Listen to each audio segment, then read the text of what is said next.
Greetings everyone.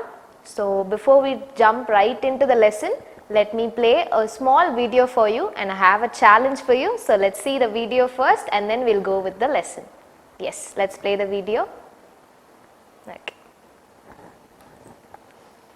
So in this challenge you have to guess how many players who are wearing white are passing the ball. Get ready, pay attention, start.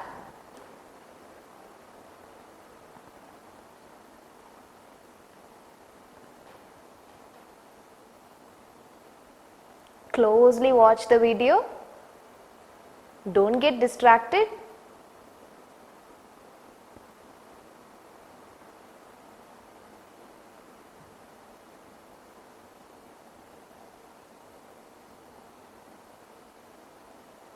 Okay, the correct answer is 16 passes.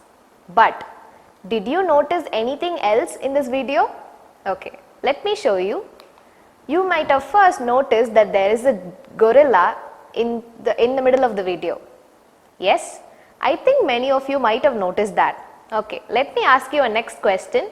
Did you notice that the color of your curtains changed from yellow to red and red to yellow? Did you notice it? I hope some of you might have noticed it.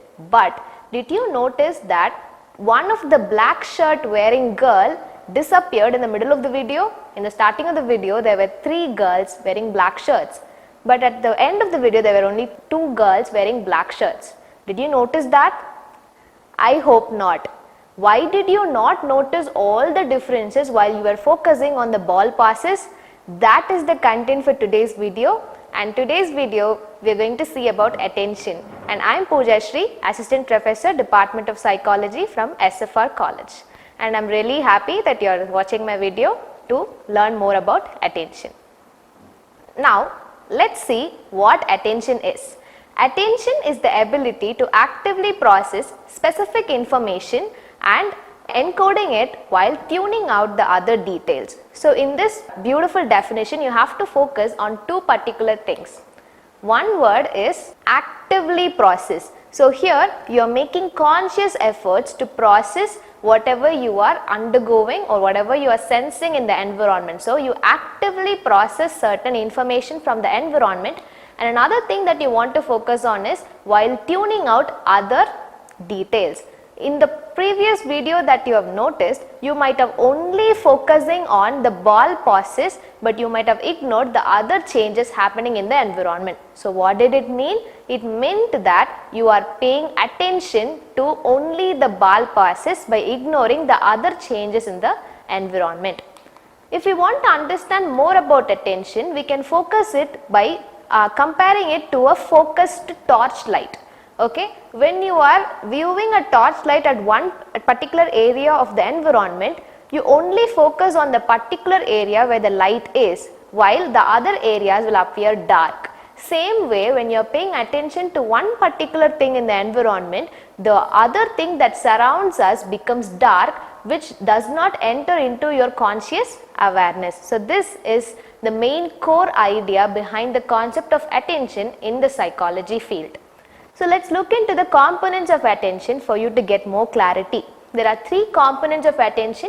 So the first one is orienting to the sensory events. So you're guiding your 5 senses, your eyes, your nose, your tongue, your skin and your gustation. Everything you're focusing on the particular events that you're attending to.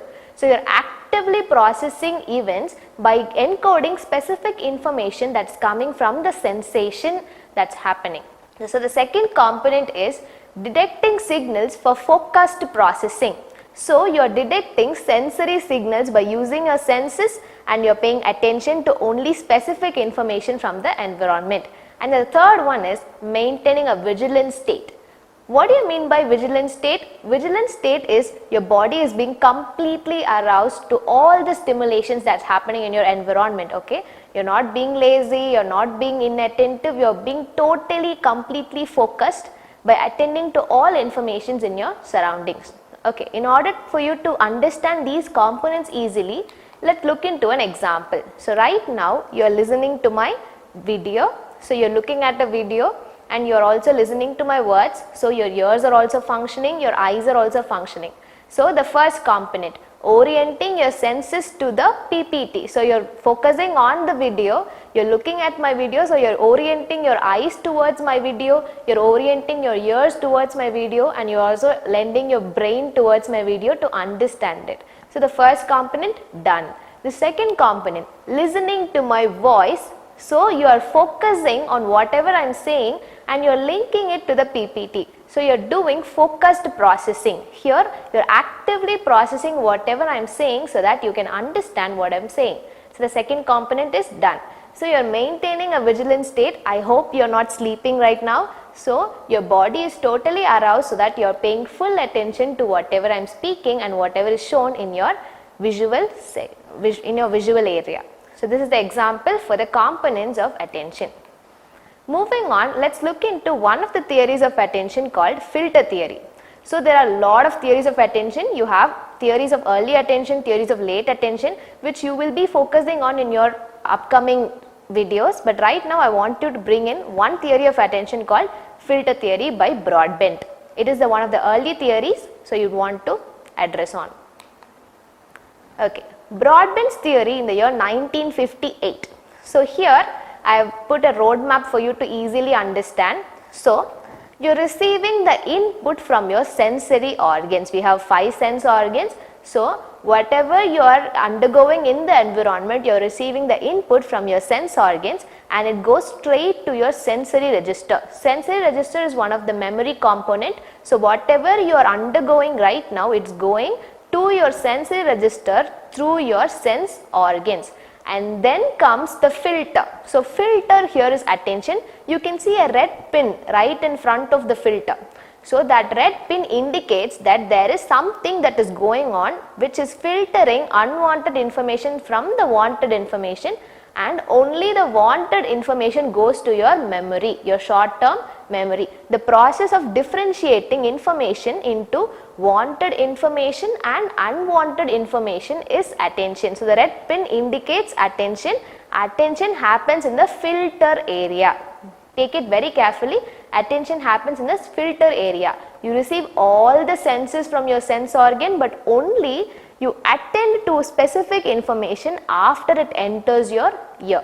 And then it moves to your short term memory for being processed, and it goes for semantic analysis. So this word might seem complicated, but semantic analysis is nothing but making sense of whatever you are sensing.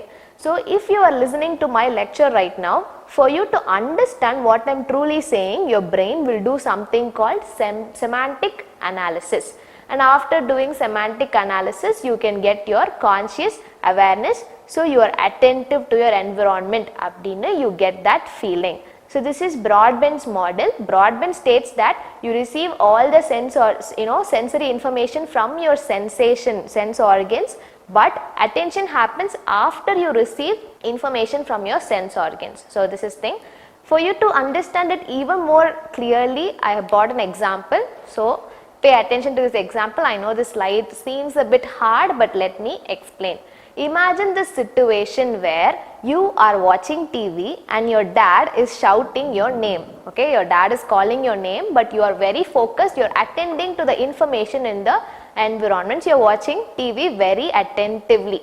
So two inputs are entering into your ear. Your dad is shouting your name, so the audition of your dad shouting is also entering your ear, and you are also watching TV. So your TV sounds are also entering your ear.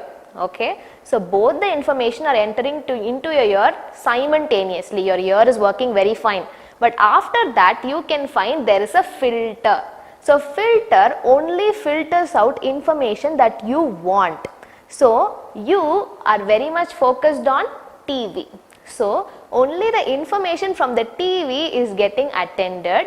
Your dad calling your name is not getting attended here.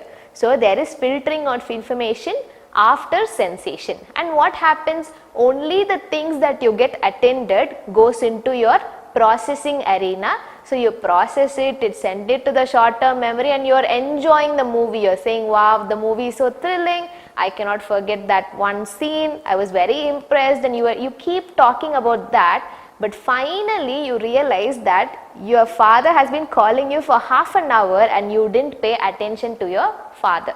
So here I want you to note a very important thing here. Okay, listen to me carefully.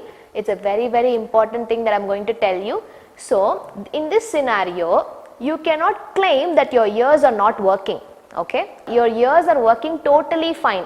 You can hear your dad shouting. You can also hear your voices from your TV, but the thing is, you're only attending to the voices from the TV rather than your dad. So your ears are working fine, but your attention, the psychological process here makes the difference. Okay? Yes. So I'll end up with a quote as usual. So attention, it is a limited resource. Okay? Attention is very limited for all the human beings. So because it's very limited, it seems very insignificant. Okay? You paying attention, you not paying attention, it seems very insignificant, it seems very totally ignored. But it's a powerful tool. If you pay attention to everything from your environment, if you pay attention to yourself, if you pay attention to the people you care, okay, things change. For change to happen, you must always attend actively to your environment and also to yourself. Thank you for tuning in. See you next time.